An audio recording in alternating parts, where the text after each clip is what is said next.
Hi, I'm Stephen with Alberta Urban Garden.ca. Welcome to my indoor garden. So excuse me if I sound a little sick.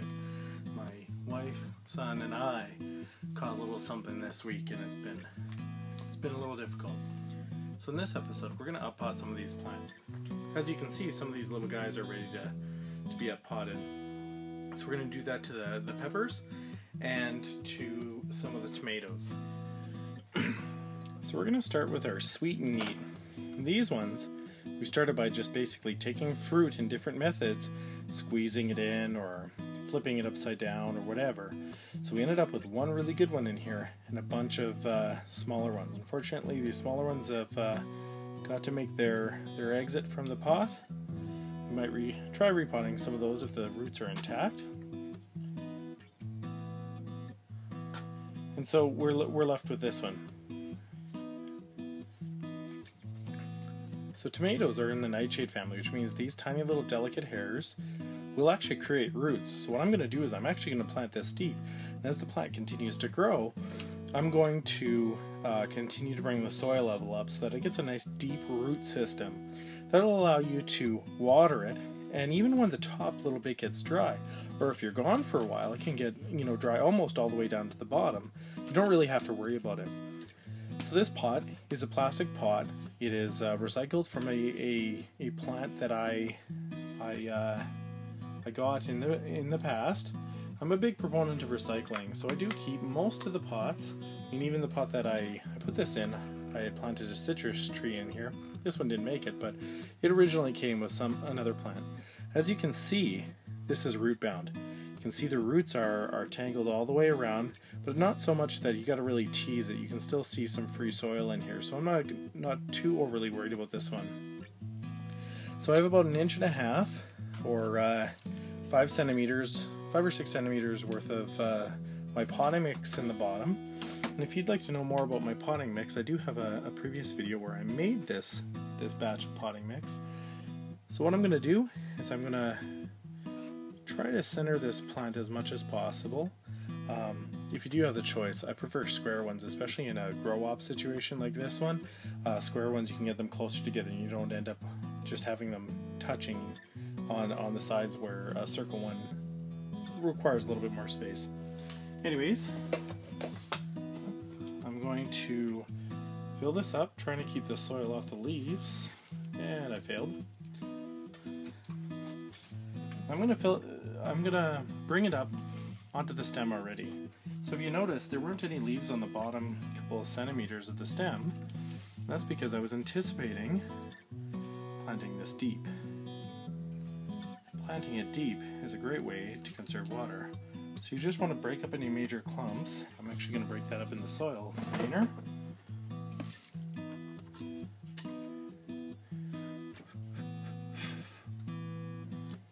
And that's that. So this is my sweet and neat, and we're going to move on to the peppers. So before we move on, I'm actually going to water this in. You want to do it nice and gently. Water it in with a lightly fertilized, organic of course, water solution, and that'll give it the little bit of food that it needs to really get through the first bit of transplant shock. So I'll do a little bit now, and as that kind of settles in and the capillary action fills in the areas that that's still dry, I'll do it one more time just to make sure the entire area is saturated. So this particular plant is the sweet and neat again, and it's got two beautiful ones happening here. 1, 2. These are the ones that I had gently plucked from the other container and placed 2 in here. They're both doing so well. What I'm going to try to do is actually separate them from the pot. So I've got 2 very similar containers here. I'm just putting the base layer of potting mix in here, flipping her upside down, gently massaging, placing this where I can find it again. And what I'm going to do carefully, we'll see if this works if I don't stress the plants out too much. So I'm going to carefully, with a serrated knife of course, cut down the center. Should leave them with enough root system each to recover recover from the transplant and the separation. You could try gently knocking the soil away and teasing the roots apart, but I think that's probably a little more harsh on the plants than simply cutting through the center. So I'm going to put the soil in here and try to make both of these live. So this is my Rio de Oro. So as you can see, it's doing well. The first true leaves where this node is have fallen off, and I've cut back this one so that it doesn't have competing plants in the pot. What I'm going to do is I'm actually going to clip this leaf, and that will allow me to sink this right down to the bottom and bring the soil right up. Again, this is in the nightshade family, so this will actually push roots out of the stalk, and again, that'll allow us to better fight the water regime here and conserve water, which is always important.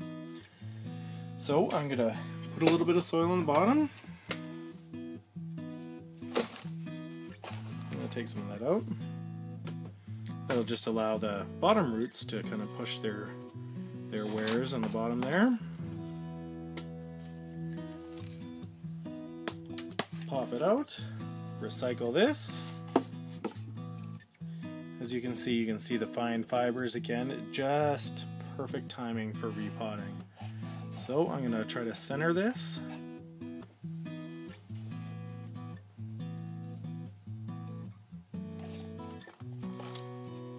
And plop in the potting mix.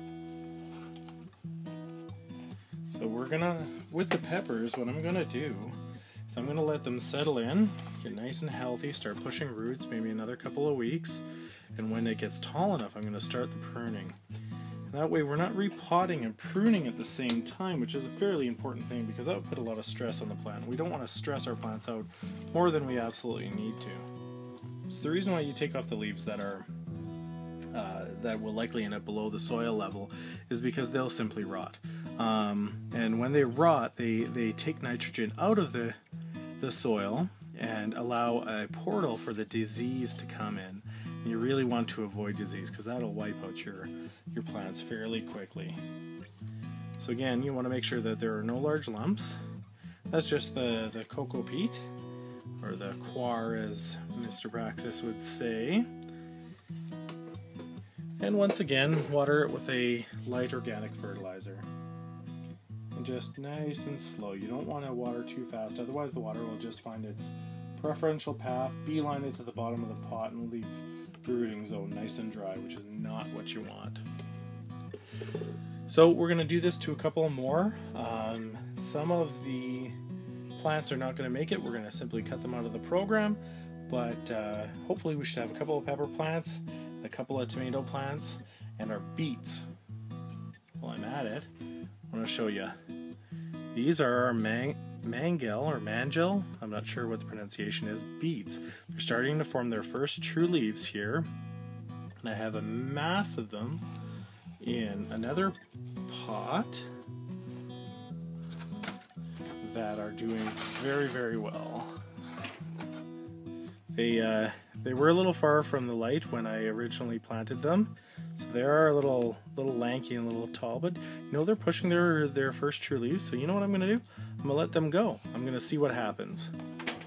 So an important factor to note here is you'll see I have blocks underneath these pots. And what that does is that puts the canopy roughly at the same level in regards to the light. And what you want is you want these plants as close to this light ballast as possible. And the reason that is these run cool. So as close as they can get is better, because the light coming from the light bulb itself decays over time and well, decays over distance. The further it is away, the less power gets to the actual plant. So the closer the plant is and the better aligned they are, the easier it is for me to control getting the optimal amount of light. So all I have is these scrap pieces of hardwood. You don't want softwood because softwood will typically rot quite quickly. And I just basically play Jenga with them and get them so that the canopies are all at the right height. Now an important thing to note is you'll need to be in here probably once a week to make sure that things are going well, and plants that have spurted versus others will be adjusted. The other thing I have here is a fan, and what I use this fan for is after I've watered, I don't want any moisture sitting on the leaves. Now, inevitably I'm not that careful, so I end up with water on the leaves. So what I do is I sit this on for an hour during the lights time on, just to continue to bring the breeze in here. Thank you very much for joining me. I appreciate it very, very much.